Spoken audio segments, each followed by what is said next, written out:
This is Penny and Phil reading from Dr. Seuss's Sleep Book for Renee. We love you, Renee.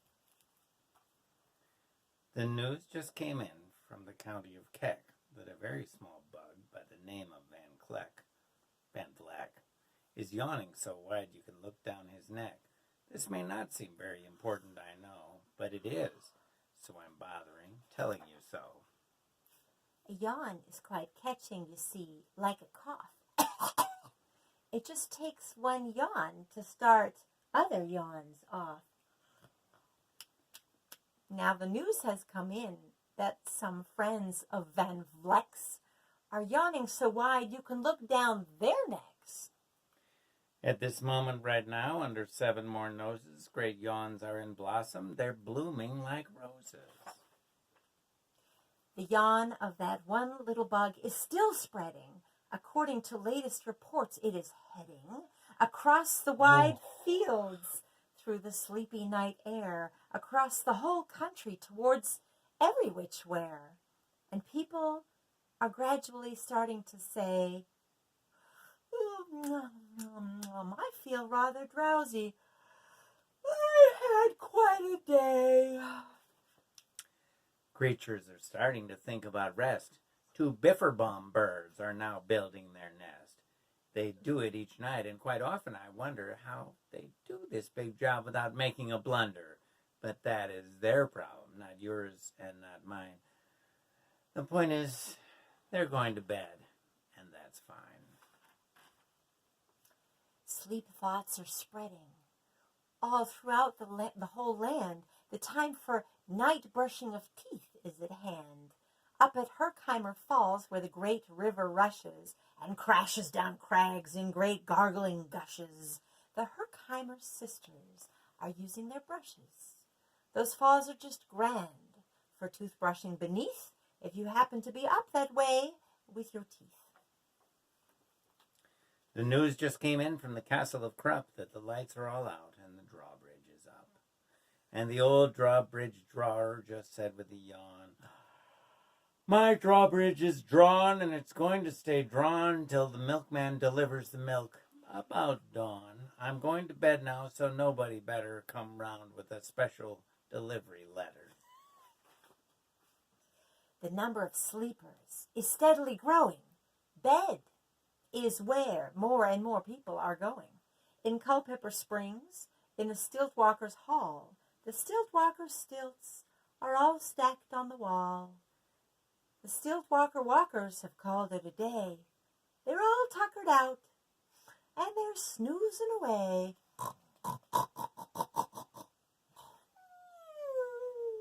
This is very big news. It's important to know, and that's why I'm bothering telling you so. Way out in the west, in the town of Merced, the Hinklehorn Honking Club just went to bed. Every horn has been quietly hung on a hook for the night in its own private Hinklehorn nook. All this long, happy day they've been honking about, and the Hinklehorn honkers have honked themselves out. But they'll wake up quite fresh in the morning, and then, they'll start right on Hinklehorn honking again. Everywhere creatures are falling asleep.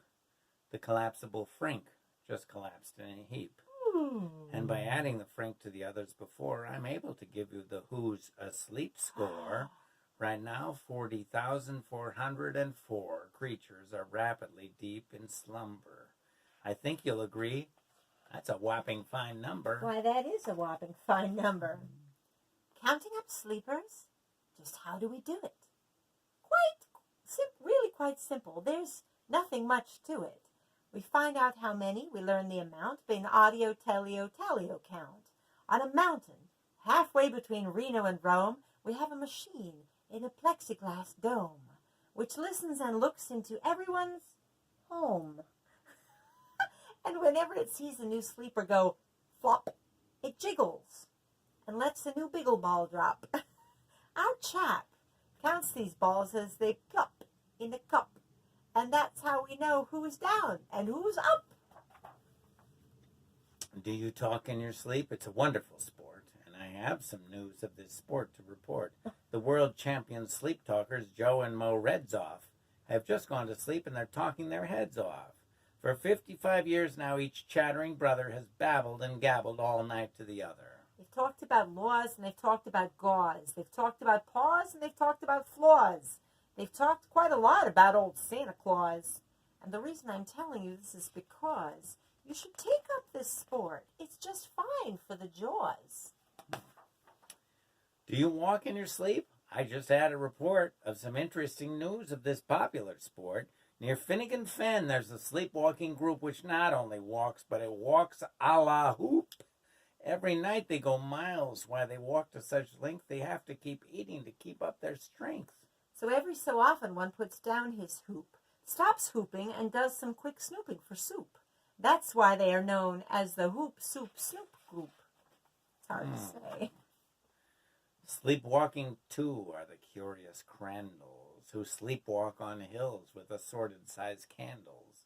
The Crandalls walk nightly in slumbering peace, in spite of slight burns from the hot, dripping grease. The Crandalls wear candles because they walk far, and if they wake up, want to see where they are. Oh, huh. Now the news has arrived from the Valley of Vale that a Chippendale mup has just bitten his tail, which he does every night before shutting his eyes. Such nipping sounds silly, but really, it's wise. He has no alarm clock, so this is the way he makes sure that he'll wake at the right time of day. His tail is so long he won't feel any pain till the nip makes the trip and gets up to his brain. In exactly 8 hours, the Chippendale mup will at last feel the bite and yell ouch and wake up. Ouch! A Mr. and Mrs. J. Carmichael Crux have just gone to bed near the town of Fort Knox. And they, by the way, have the finest of clocks. I'm not at all sure that I quite understand just how the thing works with that one extra hand. But I do know this clock does one very slick trick. It doesn't tick-tock. How it goes is tock-tick. So with ticks in its talker and tocks in its ticker, it saves lots of time and the sleepers sleep quicker. Oh, yeah. What a fine night for sleeping. From all that I hear, it's the best night for sleeping in many a year. They're even asleep in the Zweeback Motel, and people don't usually sleep there too well. The beds are like rocks, and as everyone knows, the sheets are too short. They won't cover your toes. So if people are actually sleeping in there, it's a great night for sleeping. It must be the air. It's a great night for snores. I just had a report of some boys who were tops in this musical sport. The snortiest snorers in all our fair land are Snorter McPhail and his Snore-a-Snort Band. This band can snore Dixie and Old Swanee River so loud it would make 40 elephants shiver. The loudest of all the boys is McPhail. He snores with his head in a 3-gallon pail. So they snore in a cave 20 miles out of town. If they snored closer in, they would snore the town down. Do you know who's asleep out in Funa Laguna? Two very nice Funa Laguna baboona. We've added them into our Who's Asleep count, which has grown to a really amazing amount. Exactly 8,808,000 creatures are sleeping now. Isn't that great? A Jed is in bed. And the bed of a Jed is the softest of beds in the world, it is said. He makes it from pom-poms he grows on his head. And he's sleeping right now on the softest of fluff, completely exhausted from growing the stuff.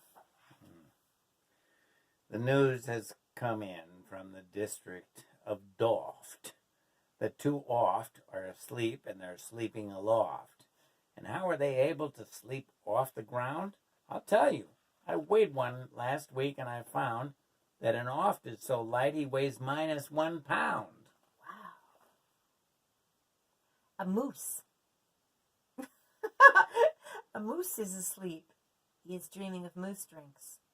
A goose is asleep. He is dreaming of goose drinks. Well, that's well and good when a moose dreams of moose juice, and nothing goes wrong when a goose dreams of goose juice. But it isn't too good when a moose and a goose start dreaming they're drinking the other one's juice. Moose juice, not goose juice, is juice for a moose, and goose juice, not moose juice, is juice for a goose.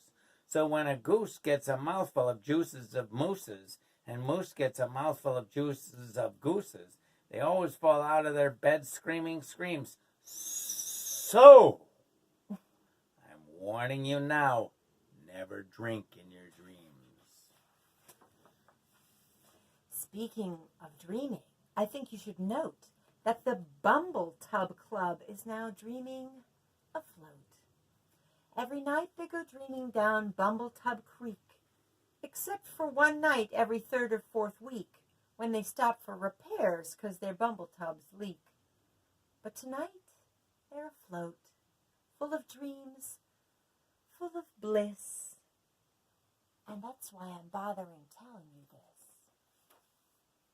At the fork of a road, in the Vale of Vavode, 5-foot weary salesmen have laid down their load.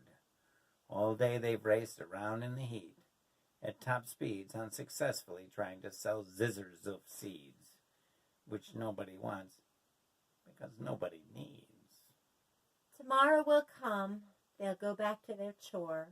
They'll start on the road, zizzer-zoofing once more. But tonight they've forgotten their feet are so sore. And that's what the wonderful nighttime is for. Everywhere creatures have shut off their voices. They've all gone to bed, in the beds of their choices. They're sleeping in bushes. They're sleeping in crannies. Some on their stomachs and some on their fannies. They're peacefully sleeping in comfortable holes. Some even on soft, tufted barber shop poles. The number of sleepers is now past the millions. The number of sleepers is now in the billions. They're sleeping on steps and on strings and on floors, in mailboxes, ships, and the keyholes of doors. Every worm on a fish hook is safe for the night. Every fish in the sea is too sleepy to bite. Every whale in the ocean has turned off his spout. Every light between here and Farfoodle is out. And now, adding things up, we are way beyond billions. Our Who's Asleep score is now up in the zillions. 99 zillion, 9 trillion, and 2 creatures are sleeping. So, how about you? When you put out the light, your light, then the number will be 99 zillion, 9 trillion, and 3.